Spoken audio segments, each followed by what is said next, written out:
We'll start tonight with breaking news. We have learned that a U.S. spy satellite detected a flash of heat over Egypt's Sinai Peninsula at the moment on Saturday that a Russian jetliner vanished from radar. David Martin at the Pentagon reports the infrared satellite recorded the flash, but it is not known whether the flash was caused by something like a failure in a fuel tank or perhaps a bomb.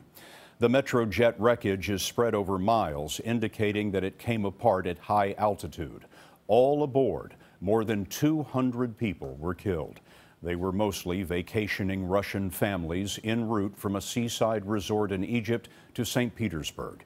Today, U.S. Intelligence Director James Clapper said it's unlikely that terrorism brought down the Airbus A321. Investigators hope the flight recorders will tell them what did. Alan Pizzey is in Egypt.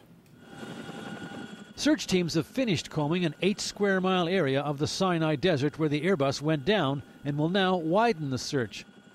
Most of the bodies have been found, along with the plane's 2 flight data recorders.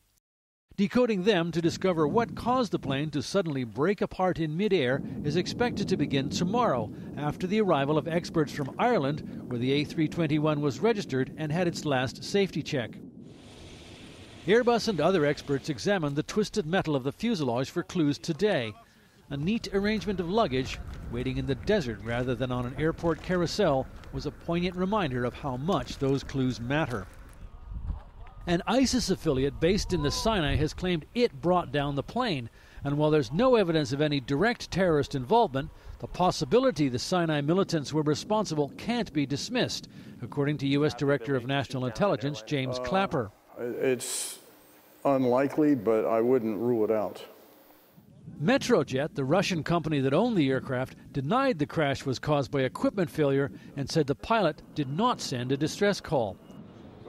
The only possible explanation, Deputy Director Alexander Smirnov said, could be an external impact on the airplane.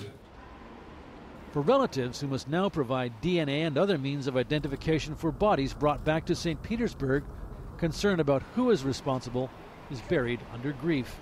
At least 24 of the victims were children. Everyone involved in the investigation is urging patience and warning against jumping to conclusions. But the possibility of terrorist action has already prompted a number of airlines to avoid flying over the Sinai. Scott? Alan Pizzey reporting for us from Cairo tonight. Alan, thank you.